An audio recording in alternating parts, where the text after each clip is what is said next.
For those of you who don't know, I am pregnant. Da, da, da, da, da, da. Now going into week 7. So I want to show you the belly. Da, da, da, da, da, da. No, that is not the baby. That has not been able to poop in the last 2 weeks. So I wanted to talk a little bit about kind of things that have been going on in my body lately between when you find out you're pregnant, which for me it was about 4 weeks, like the day I missed my period, into now going into week 7. But before I do that, I wanted to talk a little bit about the journey that we had in getting pregnant. So with Huxley, it took about 2 months, and so I was quite a bit spoiled with the idea of like, you want to get pregnant? And you just get pregnant. And so it did still, 5 months is actually still not that long at all, but there you do get to that point where you start to kind of wonder, like, why is this not happening right away? But it was actually perfect that it did happen as long as it did. So amazingly perfect. For example, one of them being that I decided to crack down on health insurance, freaking out about, I can't afford to pay for all this. I want to have a midwife, and here in California, the states, they don't support that with home births, and they don't cover that in insurance. So I spent a whole day only to find out that there's something called medical cost sharing, and it's for Christian ministries, but some organizations don't require you to be super religious. So we signed us all up for Liberty Health Share, which is not technically a health insurance, so they can't use legal terms like we'll cover you or whatnot. But the bottom line is my midwife, my home birth, I can switch from a normal doctor into seeing a naturopath. All of that is covered. And that happened to, I started paying for this 3 days before I got pregnant. So if I had gotten pregnant before that, I would have been totally screwed. Now, I remember the first month that we decided, okay, let's start doing it. And I got so excited. I was like, this is what we're gonna do. I just read the Better Baby book by Dave Asprey and his wife. And I was super amped. And I was like, you know what, let's go on the AIP protocol so we can just like massively clean up our diet and do some sort of gentle detox, because you're not supposed to detox unless 6 months before trying to conceive. But I said, let's clean up the diet and everything, and I was super aggressive about that all for about 2 weeks. And then sure enough, of course, I didn't get pregnant that month, and so all of my energies just kind of like went out the window, and I diverted back to like eating bread and drinking way too much wine and coffee, and I kind of gave up. I just burnt myself out way too early.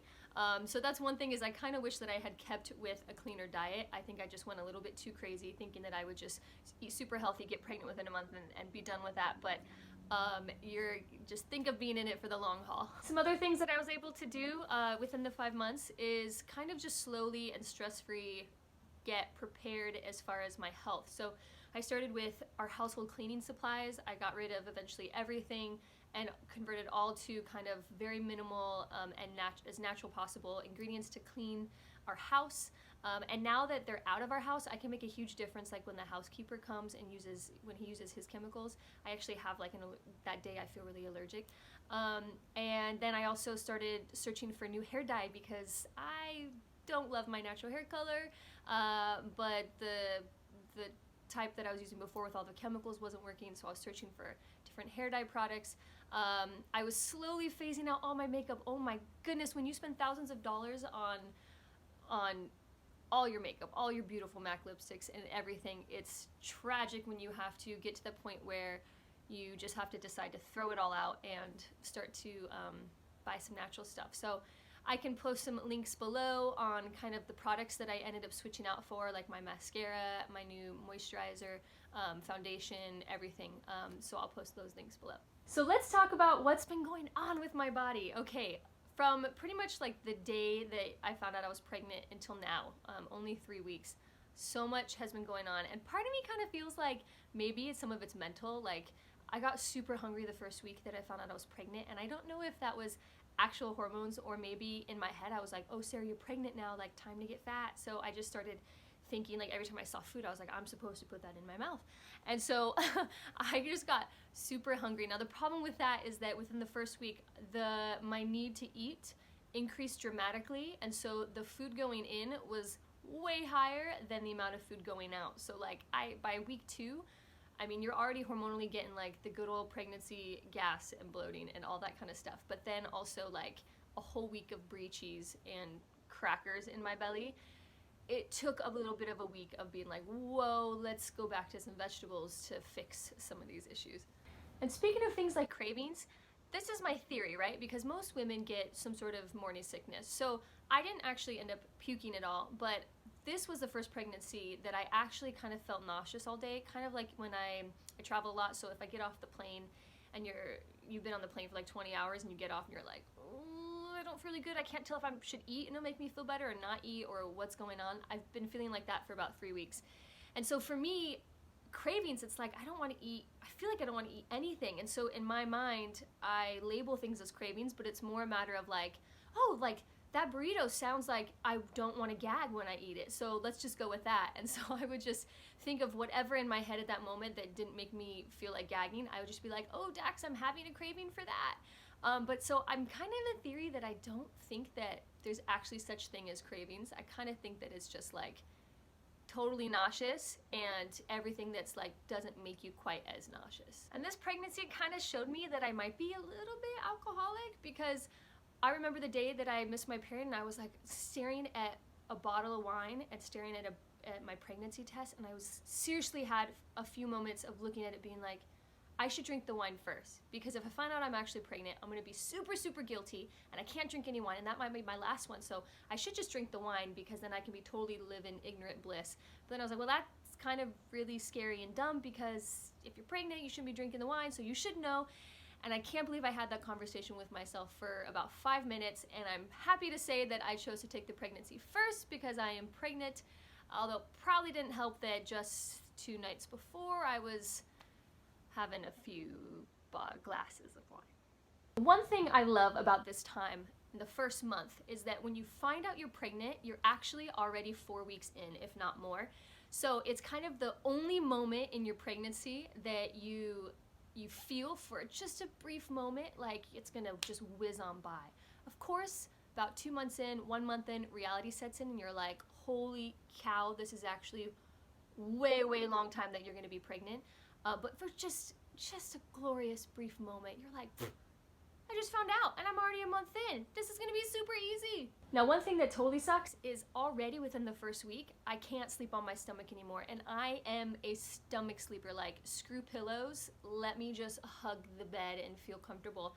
But your boobs already start to grow and they already start to hurt. Now, the thing that sucks about this is I've literally gone from like nothing to like, maybe something, like a little bit more. And so like, I don't even get the rewards of having glorious boobs yet, and I already can't sleep on my stomach. And the one thing with pregnancy fatigue, for the last 2 weeks, actually just until today maybe, pretty much going into week 7, I have had zero motivation, exhausted, laying on the couch.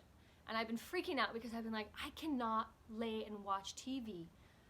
I can watch TV for the next 9 months. But the thing about the fatigue for me is it would come in waves, like nausea. I would just crash as if someone gave me a sleeping pill. But the thing that was funny is because you're reading these updates about, okay, like your baby's liver's being made, the ear's being made, the arms are growing.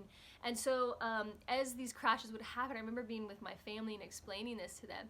And it feels kind of like every time a crash happens, your body's working super hard to make something of the baby. So I remember like one wave was coming and I was like falling down, head crashing towards the pillow. I was like, sister, I can't talk, I gotta go, like I'm making the baby's ear right now, like I'll check you out later, I gotta go. And you know, I'm actually happy that a belly is coming early this time around, because first time moms, your abs are like super on point, your body's not used to making those changes, so it took me 3 months to show a belly.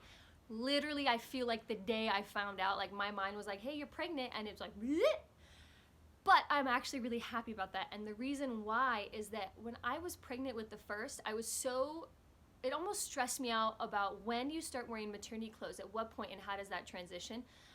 For some reason that was super confusing to me, and I remember just like staring at my closet being like, can I wear that shirt today? Maybe I can wear that shirt today. Oh, maybe I shouldn't. Should I pull out those pregnancy leggings? Am I ready for that? And it became this like stressful thing that I ended up not wearing pretty much any of my regular clothes, any of my pregnancy clothes. I wore like 2 things the whole time because I just got overwhelmed by the process. And so this time around, as soon as like, okay, I'm pregnant, bloating, I don't care, I'm gonna call it a baby bump. And so I just went through my whole closet within an hour, pulled out everything with a tight waist, my high-waisted jeans, everything that it doesn't even sound like I want to wear anymore, and I pulled out all my old maternity clothes, And so I'm already ready to rock and roll. So I'm actually loving that my pregnancy body's coming on early this time. And the last thing that's kind of interesting about the idea of becoming pregnant is that you start to realize kind of the horrible brainwashing that you've been doing to your current child. Every time you crack a joke of like, oh, you're the best, like, no, he's not gonna be the best. You know, there's gonna be 2 of them now. And so you start to realize like all the things that maybe have been slightly inappropriate before that now you need to be prepared on. Now I think moving forward, as far as preparing for labor, when you're the first time mom, you're thinking about things like, do I want to have a home birth or a hospital birth? So I read books like M.A.C Guide to Childbirth. Then I was also reading books on elimination communication. Do I want my child to have, what kind of diaper, dear God? Or do I want my kid to have diapers? And all these major things that you feel are like the biggest deal in the world, which, you know, they're important, but for me, going now second time, I'm realizing the importance of just not only your physical, but your mental and emotional health and stability. And so I'm really kind of wanting to tackle mostly that. I mean, I went into my first labor. I was the only one in my birth class that seriously was not anxious at all. I was like, I had read Orgasmic Birth, and so I was like, you know, there's a good chance it's probably gonna feel good or something. Who knows? Like, I'm not gonna think that it's gonna be painful. And I was the only one in my group that ended up being transferred to the hospital.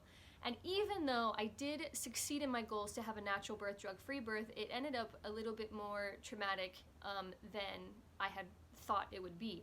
And so now going into this, I'm realizing the challenges and kind of how prepared that you need to be.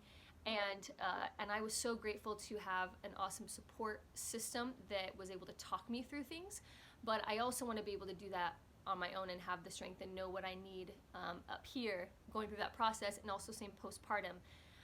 And so I started meditating every day, not just like pregnancy meditation apps, but like all different kinds to handle. I have some anxiety or whatnot, and I'm gonna be asking my midwife to like give me every book she's got on kind of like the mental health side of pregnancy, mothering, postpartum, healing, all that kind of stuff.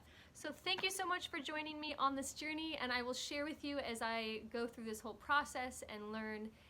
And if you are interested in more videos from me, then go ahead and subscribe below.